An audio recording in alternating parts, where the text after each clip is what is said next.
இதை வேற யாரும் தொடக்கூடாது. தொட்டா காரியம் நடக்காது. உங்களுக்காக சில ரகசியங்கள். எப்பேற்பட்ட தடையாக இருந்தாலும் சரி, அந்த தடைகளை நிவர்த்தி செய்யக்கூடிய தாந்திரிக பரிகாரம். இதை வியாழக்கிழமை மாத்திரமே செய்யணும்.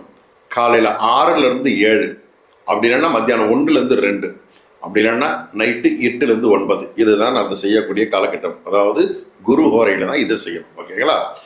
ஆகாய தாமரை கேள்விப்பட்டிருக்கீங்களா? அதை எடுத்து கொண்டு வந்து என்ன செய்யணும்னா, கொஞ்சம் லைட்டாக அது உதிருனா தண்ணி எல்லாம் போயிடும். போனதுக்கப்புறம் எல்லோ கலர் காட்டன் கிளாத் உள்ள ஆகாய தாமரை வச்சு அப்படியே சுற்றிட்டு அந்த எல்லோ துணியிலேயே சின்னதாக கட் பண்ணி வச்சுட்டு நூல் மாதிரி வச்சு சுற்றி கட்டிடுங்க. இதை கட்டிட்டு வீட்டுடைய வடகிழக்கு, அதாவது நார்த் ஈஸ்ட் கார்னர் இருக்கு இல்லையா, ஏதாவது ஒரு ஆணி அடித்து அதெல்லாம் மாட்டி விட்டு. ஓகேங்களா? இதை வேற யாரும் தொடக்கூடாது. தொட்டா காரியம் நடக்காது.